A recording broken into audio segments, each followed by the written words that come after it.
The year is 2025, and the echoes are getting louder. The same arrogance, the same greed, the same blind faith that fueled the greatest collapse in modern history are all back. Most people see a booming stock market and call it prosperity, but the smart money? They see something far darker. They see 1929 replaying in real time. Back then, they called it the Roaring Twenties, a new economy, endless growth, easy money. Everyone believed the good times would last forever, until one morning, they didn't. History doesn't just repeat, it tests us. It whispers warnings in the same language every generation swears it understands. But this time, the warning isn't in the headlines, it's in the numbers, the debt, the arrogance. Every signal that flashed red before the Great Depression is flashing again. And just like then, almost nobody wants to see it. The question isn't if the crash is coming, it's whether you'll recognize it before it hits.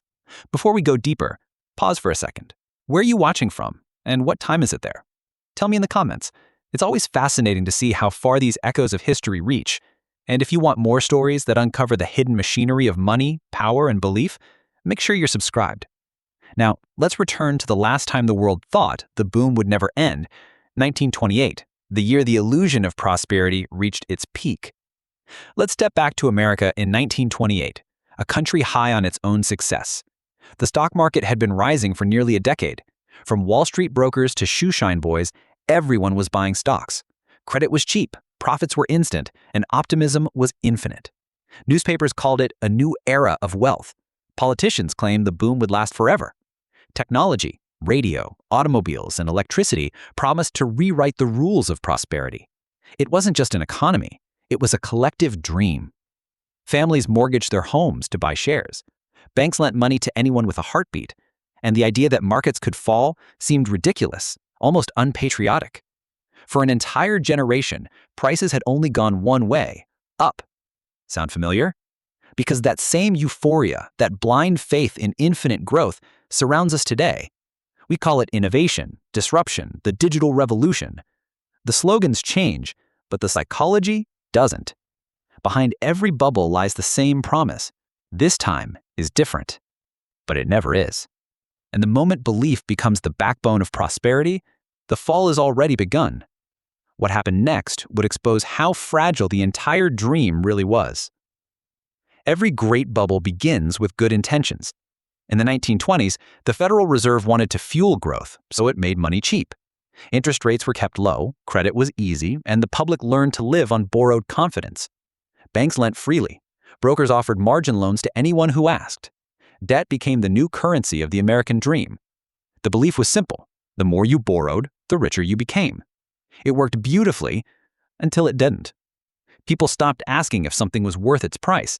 They only asked how much it had risen. Markets became casinos where logic died and speculation ruled. Buying stock wasn't investing anymore. It was worship. And yet, even as the warning signs appeared, bank runs, price spikes, reckless lending, the experts insisted everything was fine. Growth, they said, was permanent. Prosperity was the new normal. A century later, the same illusion has returned. For more than a decade, we've lived on near-zero interest rates and printed trillions into existence. Startups burn billions with no profit. Governments borrow like gamblers on a winning streak. And the crowd still cheers, convinced the system is unbreakable. But faith is not a strategy. And when belief becomes the only thing holding up the economy, all it takes is one moment of doubt to bring it crashing down. The real danger wasn't just speculation, it was imbalance. In the late 1920s, wealth had pooled at the top like oil on water. The richest 1% controlled nearly a quarter of America's wealth. Factories roared, but wages barely moved. The middle class spent what they didn't have, and the poor were invisible. The machine looked powerful until you noticed it was running on fumes. When wealth concentrates, economies don't expand, they suffocate. The rich can only buy so many houses, so many cars, so much food.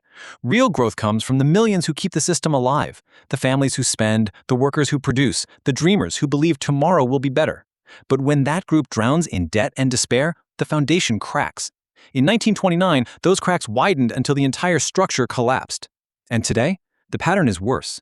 The top 1% now control over 30% of global wealth. Assets inflate, wages stagnate, and debt fills the gap like quicksand. A generation can't afford homes, can't start families, can't save for the future. Politicians call it progress. Economists call it efficiency. But history calls it what it truly is, the calm before collapse. And when inequality reaches this level, markets don't correct, they revolt. In 1929, leverage was the silent killer. Everyone was borrowing, from Wall Street giants to shoeshine boys on the corner. Investors bought stocks on margin, paying just 10% up front and borrowing the rest. As long as prices rose, everyone looked like a genius. But when they fell, the calls came, margin calls. And those calls triggered panic, a chain reaction of forced selling that devoured fortunes overnight. The lesson should have lasted a century, but we've forgotten it. Today, leverage isn't just in the markets, it's everywhere. Governments run on deficits, companies survive on borrowed money, consumers live on credit. Student loans, credit cards, mortgages, all stacked on the same fragile assumption that tomorrow will always be richer than today. Corporate debt has exploded to historic highs. Nations owe more than they produce. The global economy has turned into a Jenga tower built on promises no one can keep. And still the experts say it's fine. That this time, debt is different, smarter, safer, controlled. But leverage doesn't care how clever we think we are. It only knows one direction, up, until gravity takes over. And when it does, the fall isn't gradual, it's instant. In 1929, when the markets collapsed, people still knew how to survive. They lived on farms, grew food, fixed their tools, and relied on their communities. The system broke, but life went on. Today, we're not built that way. We depend on systems we barely understand. Digital payments, global supply chains, endless credit. We tap a card, press a button, and believe the world will keep working. But what happens when it doesn't? One glitch, one default, one loss of faith, and everything stops. Groceries vanish, payments freeze, the illusion of control dissolves overnight. The rich know this. That's why billionaires are buying farmland, building bunkers, and storing gold while telling everyone else it's obsolete. Central banks hoard precious metals behind closed doors. Politicians trade stocks before policy announcements. They call it diversification, but it's preparation for a world they know can't sustain its own illusion much longer. Because this time, when the system breaks, there's no safety net, no self-sufficiency, no fallback. The collapse won't just erase wealth, it will erase normal life itself. And the most terrifying part?